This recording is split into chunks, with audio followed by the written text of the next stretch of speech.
Tie šaty som si vybral ja. A vyzerajú veľmi pekne pri stanovci, veď mám dobrý vkus. Čo čakáš, keď sa takto tváriš? Myslíš si, že vyzeráš charizmatickejšie? Myslíš si, že na tomto mieste sa ti hodím okolo krku? To nie je zlý nápad. Na to zabudni, ty chudák. Neviem, čo sa ti preháňa v tvojej chorej hlave, ale... Toto, čo je medzi nami... Toto naťahovanie.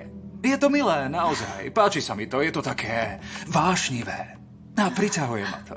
Ale nie je to už trochu únavné. Aj keď je to dobrá taktika, podarilo sa ti upútať moju pozornosť tým, že ma od seba odháňaš. Super, dobrý nápad. Vytvára to medzi nami dráždivé napätie ako magnet. Pritiahne a pustí, pekné.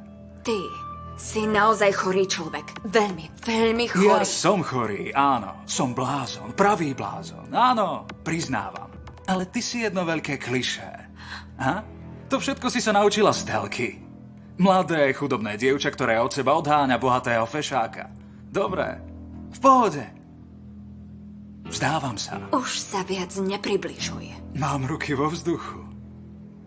Ale myslím, že obaja dobre vieme, kam toto všetko smeruje. Však? Vieme to od chvíle, čo sme sa poboskali. Ja som ťa nikdy nepoboskala. Dobre, neboj sa. Máš príležitosť. Tak ma poboskaj.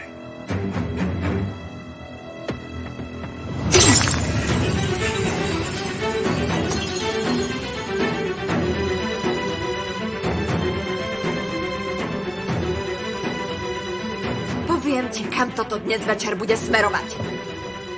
Najprv do nemocnice a potom na políciu. Modli sa, aby ti otec zohnal dobrého právnika.